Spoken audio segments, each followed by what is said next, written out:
एक बार एक प्रतापी संत थे। अपने शिष्यों को आश्रम में पढ़ा रहे थे।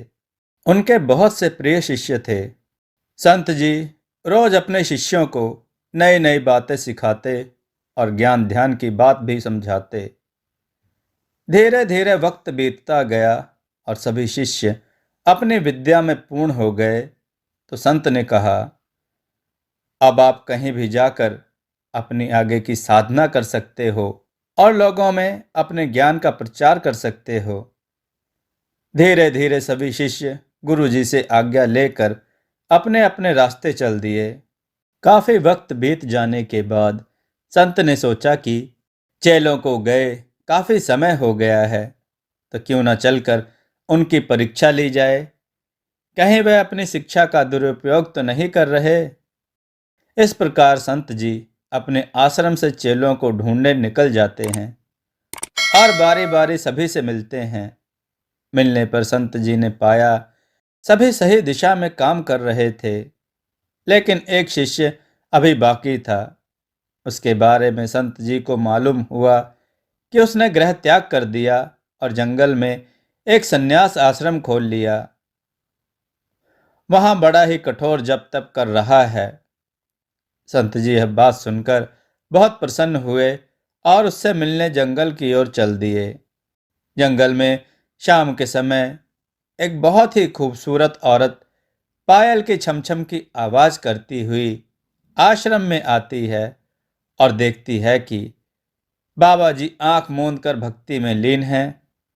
वह खूबसूरत औरत बाबा के थोड़ा पास जाती है और अपनी चूड़ी व पायल खनकाती है। छम छम की आवाज से जब बाबा ने आंखें खोली तो देखा सामने एक बहुत सुंदर स्त्री खड़ी है। स्त्री हाथ जोड़कर, हे महाराज, मैं बड़ी परेशान हूँ। मैं अपने संग की सहेलियों के साथ मेला देखने आई थी। रास्ते में इतनी भयंकर आंधी और बरसात आई कि हम सब आपस में बिछड़ गईं। ना जाने कौन किधर चली गई और मैं भटकती हुई इस बियाबान जंगल में आ गई। अब तो अंधेरा भी होने लगा है, तो कृपया मुझे आज की रात आपकी कुटी में बिताने दें, तो आपकी बड़ी कृपा होगी।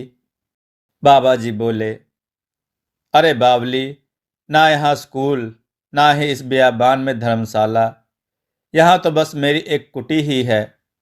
इसमें केवल संत फकीरों का आसन लगता है, जिसमें हम भजन करते हैं और माला फेरते हैं, अपने शरीर की साधना करते हैं। यहाँ औरतों का काम नहीं। तू कहीं और जाकर अपना ठिकाना देख। स्त्री बोली, महाराज, अब तो धीरे धीरे रात भी हो गई।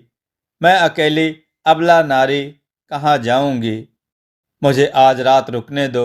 सुबह होते ही मैं अपने घर चली जाऊंगी। बाबा कुछ सोचते हुए बोले, चलो एक काम करो, मेरी आसन माला बाहर लाकर रख दो और तुम कुटिया में जाकर सो जाओ और सुबह तक बाहर मत निकलना। अंदर से कुंडी लगा लेना। हाँ, मैं बार बार कह रहा हूँ, रात को बाहर मत निकलना, क्योंकि मेरी भक्ति में बाधा उत्पन्न होती है। स्त्री बोली, ठीक है महाराज। स्त्री दरवाजा अंदर से कुंडी लगाकर सो जाती है। इधर बाबा जी अपने ध्यान में भजन करने लगते हैं। आधी रात तक तो भजन करते हैं। फिर अचानक बाबा जी को स्त्री का ख्याल आने लगता है। बाबा जी के मन में कपट आने लगा और उसके कदम कुटिया की ओर बढ़ने लगे। वहां जाकर दरवाजा खटखटाने लगा, लेकिन बहुत दरवाजा खटखटाने पर भी स्त्री ने दरवाजा नहीं खोला। तो बाबा को बड़ा क्रोध आया और हथौड़े से दरवाजा तोड़ने लगा। काफी मेहनत के बाद दरवाजा टूट गया। रात के समय कुटिया में बहुत अंधेरा था, तो बाबा ने अलाव ढूंढ कर जला दिया। अलाव की रोशनी में बाबा देखते हैं एक बहुत ही बड़ी बड़ी दाढ़ी और मूछ और बड़ी जटाओं वाला महाराज आंख मूंद कर माला फेर रहा है। कपटी बाबा महाराज को देखकर सन्न रह जाता है। ये जटाओं वाले महाराज कोई और नहीं बल्कि उनके गुरुदेव औरत के रूप में चेले की परीक्षा लेने आए थे। दोस्तों, आपको यह कथा कैसी लगी? अपने विचार और सुझाव कमेंट में जरूर दें। हमारी कथाओं को लाइक करें, हमारे चैनल को सब्सक्राइब करना न भूलें। हमारी कथाओं को शेयर जरूर करें जिससे लोगों को अच्छा ज्ञान प्राप्त हो। जय श्री राम भक्तों।